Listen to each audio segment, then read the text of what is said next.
আসসালামু আলাইকুম। তোমরা যারা মেডিকেল প্রিপারেশন নিচ্ছ এবং সাথে ভার্সিটি প্রিপারেশন নিতে চাচ্ছ বা কিভাবে নিবা সেটা বুঝতে পারতেছো না, এটা আসলে আহামরি কঠিন কোনো কাজ না। এটা হচ্ছে খুবই সহজ কাজ যদি তুমি একটু প্রেশার নিয়ে করতে পারো। একটু প্রেশার নিতেই হবে। সো তাহলে তোমার কাছে ব্যাপারটা সহজ হয়ে যাবে। আমি তোমাকে বলছি, আমি হচ্ছে যখন সেকেন্ড ইয়ার প্রিপারেশন নেই তখন তো আমার সময় আমি জাহাঙ্গীরনগর এবং শাহজালাল বিজ্ঞান ও প্রযুক্তি এই দুটো বিশ্ববিদ্যালয়কে মেইন টার্গেট রেখে প্রিপারেশন নিয়েছিলাম। তখন আমি আসলে জাহাঙ্গীরনগর এ এবং ডি ইউনিট দুইটার জন্যই প্রিপেয়ার হয়েছিলাম। তখন আমি জাহাঙ্গীরনগর ডি ইউনিটের প্রিপারেশন নিতে গিয়ে মেডিকেল ডেন্টাল কোনো কিছুর কোশ্চেনই বাদ রাখি নাই, এবং সাস্টের প্রিপারেশন নিতে গিয়ে বুয়েটের এমসিকিউ সিকিউরিটির এমসিকিউ মোটামুটি বাদ যায় নাই। হ্যাঁ, প্রায় সময় সলভ করা হয়েছে। উদ্ভাসের ইঞ্জিনিয়ারিং কোশ্চেন সলভ করা হয়েছে। এবং যখন আমি বায়োলজি পড়তাম তখন চ্যাপ্টার ওয়াইজ মেডিকেলের কোশ্চেন দেখতাম, মেডিকেল ডেন্টালের কোশ্চেন দেখতাম ভার্সিটির প্রিপারেশনের সাথে সাথে, ভার্সিটির কোশ্চেন সলভ করার সাথে সাথে।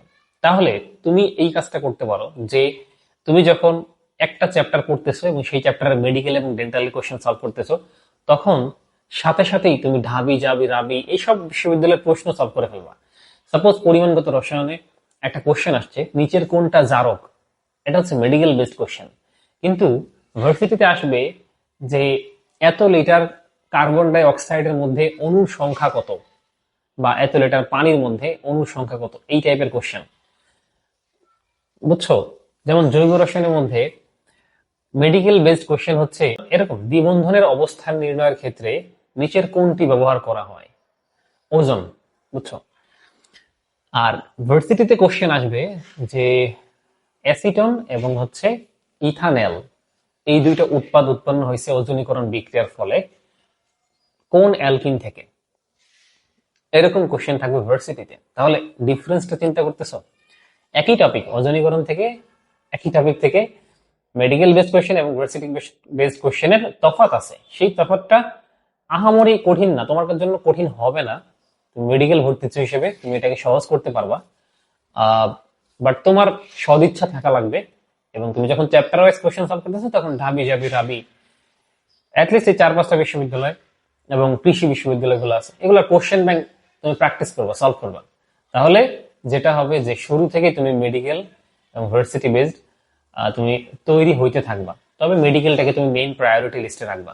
আমি যেটা বললাম যে প্রিপারেশন, তুমি মেডিকেল প্রিপারেশনটা হয় কি যে একটু তথ্য ভিত্তিক হয়, একটু মুখস্থ ভিত্তিক হয়, কিন্তু ভার্সিটি প্রিপারেশন এখন কোশ্চেন এরকম ধাঁচের হয় যে এখানে আসলে তোমাকে অ্যানালাইসিস দক্ষতাটা আসলে খুব ভালো নিয়ে এগোতে হবে আর কি। ঠিক আছে, খুব ভালো অ্যানালাইসিস পাওয়ার থাকতে হবে তোমার।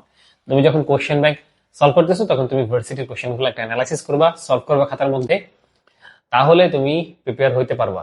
এখন একটা গুরুত্বপূর্ণ প্রশ্ন আছে এখানে, যে ম্যাথ তুমি প্রিপারেশন নিবা কিনা। শুধুমাত্র কৃষি বিশ্ববিদ্যালয়ে তোমাকে বাধ্যতামূলক ম্যাথ অ্যান্সার করতে হবে, বাকি সব জায়গায় ম্যাথ স্কিপ করতে পারবা।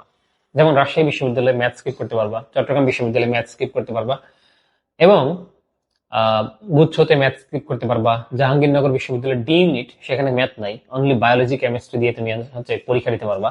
এবং জাহাঙ্গীরনগর ডি ইউনিটে মেডিকেল প্রিপারেশন নেওয়া অনেকেই টপ করে। ঠিক আছে, একদম টপ শীর্ষ পজিশনে যারা চান্স পায় তাদের ম্যাক্সিমামই আসলে মেডিকেল প্রিপারেশন নেওয়া স্টুডেন্ট থাকে। ঠিক আছে, তো এই ব্যাপার স্যাপারগুলো আছে।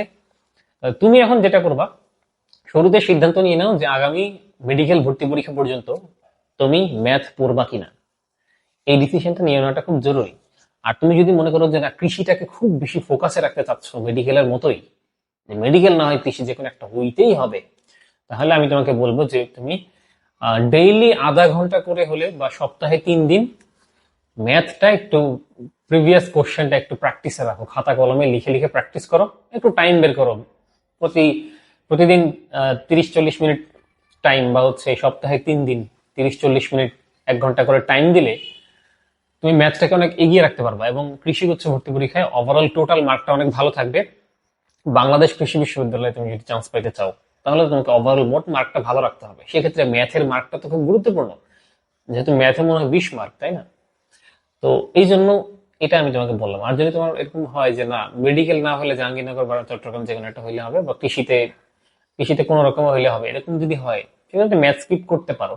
আর এটা আসলে যদি ম্যাথটা করো, সেক্ষেত্রে করার পদ্ধতি আমি বললাম যে একটু অল্প অল্প করে টাইম দিয়ে তুমি এটাকে আম, ভালো একটা পর্যায়ে নিতে পারো। বাট মেডিকেল ভর্তি পরীক্ষার পর পরই দেখবা 1 মাসের মধ্যে কৃষিগুচ্ছ এইসব পরীক্ষা হয়ে যাবে। দেন প্রবলেমটা হবে কি, তখন তুমি ম্যাথের প্রিপারেশন নতুন করে নিতে গিয়ে হিমশিম খাবা, এটা তুমি পারবা না ভালোভাবে আর কি। তো আবার অনেকে নেয় আর কি, যাদের বেসিক ভালো থাকে তারা অল্প সময়ের মধ্যে ভালো করতে পারে, সেটা ভিন্ন কেস। তুমি যদি সেটা পারো দেন ইট ইজ, এটাও হয়, ঠিক আছে। এখন তাহলে আমি তোমাকে খুব সংক্ষেপে একটু বলে দিই যে তুমি আসলে যেটা করবা, অধ্যায় ভিত্তিক পড়ার সময় প্রিভিয়াস কোশ্চেন ব্যাংক প্র্যাকটিস করবা, এবং কোশ্চেন ব্যাংক যেটা আসলে ঢাকা ইউনিভার্সিটি, রাজশাহী, চট্টগ্রাম, জাহাঙ্গীরনগর এসব বিশ্ববিদ্যালয়ের কোশ্চেন ব্যাংক একটু প্র্যাকটিস করবা, জাস্ট প্র্যাকটিস করবা। আর ওভারঅল অধ্যায়টা জাস্ট মেডিকেল বেসড পড়বা, মেইনলি যেহেতু তোমার মেডিকেল টার্গেট। সো আশা করি বুঝতে পারছো যে কিভাবে তুমি প্রিপেয়ার হবা। অ্যান্ড এক্সাম ভার্সিটি বেসড এক্সামও দিতে হবে, ঠিক আছে। একটা চ্যাপ্টারের উপরে মেডিকেল বেসড এক্সাম এবং ভার্সিটি বেসড এক্সামের মধ্যে অনেক তফাৎ আছে, ঠিক আছে। আমি তোমাকে একটা কোশ্চেন দিয়ে বুঝাই দিলাম, ওজনীকরণ টপিক থেকে একটা কোশ্চেন দিয়ে কিন্তু তোমাকে বুঝাই দিছি। তুমি দেখো পরিবেশগত রসায়ন বা পরিমাণগত রসায়ন বা রাসায়নিক পরিবর্তন, এগুলো অধ্যায় থেকে ভার্সিটিতে ম্যাথ আসবে, কিন্তু মেডিকেল ভর্তি পরীক্ষা দেখবে এগুলো থেকে থিওরি বেসড কোশ্চেন হবে। সো এটা একটা পার্থক্য, অনেক বড় পার্থক্য। তুমি দেখবা গুচ্ছতে জিএসটি ভর্তি পরীক্ষা 22-23 নাকি 23-24, আচ্ছা 23-24 সেশনে 25টা কোশ্চেনই ম্যাথমেটিক্যাল কোশ্চেন, এবং ভালো রকমের ম্যাথ। এটা ছোট ছোট একদম ম্যাথ না, একটু কিছু কিছু ক্যালকুলেশন আছে, বড় বড় ক্যালকুলেশন। সো 25টা কোশ্চেনের 25টাই ম্যাথমেটিক্যাল কোশ্চেন জিএসটিতে। তাহলে একজন মেডিকেল প্রিপারেশন স্টুডেন্ট এখানে ভালো করতে গেলে অনেক হিমশিম খেয়ে যাবে, সে আসলে ম্যাথ কোশ্চেন প্র্যাকটিসই করে আসে নাই, ঠিক আছে, ক্যালকুলেশন করে সলভ করার ক্যাপাবিলিটি গ্রো করে নাই।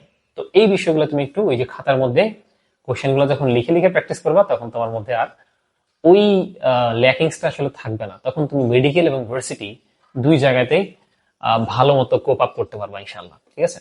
তো আশা করি আমার কথাগুলো বুঝতে পারছো। এবং তোমাদের যাদের কেমিস্ট্রিতে প্রবলেম আছে, মেডিকেল হোক ভার্সিটি হোক, কেমিস্ট্রিতে যাদের প্রবলেম আছে বা কেমিস্ট্রি কোর্স খুঁজতেছো, তোমরা টপিক বেসড কেমিস্ট্রির প্রত্যেকটা ক্লাস এবং হচ্ছে অধ্যায়ভিত্তিক এক্সাম পেতে আমার কোর্সে যুক্ত হতে পারো। টিসি ইলার্ন ওয়েবসাইটে খুব দ্রুত কোর্সটা চালু হয়ে যাবে ইনশাল্লাহ। আর যারা আসলে কোর্সটা করতে চাও, তোমরা কমেন্টে দেওয়া লিঙ্ক একটু ভিজিট করতে পারো, সেখানে দেখতে পারো, ঠিক আছে। আল্লাহ হাফেজ।